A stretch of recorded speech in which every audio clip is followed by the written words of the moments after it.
अस्सलाम वालेकुम। वालेकुम अस्सलाम व रहमतुल्लाहि व बरकातहू। जी कौन और कहाँ से बात कर रहे हैं? मंजूर बात कर रहे हैं सर, मैदान हवाली से। जी मंजूर साहब जी कैसे हैं आप? अल्लाह सलामत रखे। क्या पूछना चाहेंगे?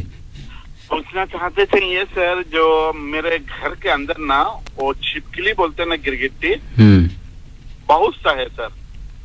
तो मैं एक हदीस सुना था कुछ रोज पहले, तो वो छिपकली सर घर में रहना अच्छी बात है ना, उसको मार देना चाहिए? छिपकली के बारे में सही हदीस में अल्लाह के नबी सल्लल्लाहु अलैहि वसल्लम ने बयान फरमाया कि ये वो मखलूक है जो हज़रत इब्राहीम अलैहिस्सलातु वस्सलाम को जब आग में डाला गया था तो सारी मखलूक इब्राहीम अलैहिस्सलातु वस्सलाम के साथ थी, लेकिन ये छिपकली उस आग में फूंक मार रही थी। हालांकि छिपकली के फूंक मारने से आग का कुछ होने जाने वाला नहीं था, लेकिन फिर भी ये फूंक मार रही थी। तो उलमा ने यह कहा कि छिपकली असल में अजियत पहुंचाने वाली मखलूक है, इसीलिए अल्लाह के नबी सल्लम ने मारने का हुक्म दिया है।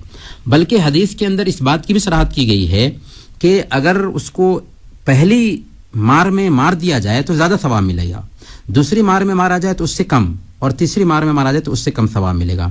तो कहने का मतलब यह है कि छिपकली को इस वजह से नहीं मारा जाएगा कि उसने हज़रत इब्राहीम अलैहिस्सलातु वस्सलाम की आग में फूंक मारा था, क्योंकि जिस छिपकली ने फूंक मारा था वो छिपकली तो आज नहीं है, और जुर्म किसी ने किया और सजा दूसरे को दी जाए ऐसा नहीं है। लेकिन चूंकि छिपकली की खसलत में ये दाखिल है अजियत पहुंचाना, और आज डॉक्टर भी बताते हैं कि छिपकली के अंदर ऐसा जहर होता है कि उसकी वजह से बहुत नुकसान पहुंचता है।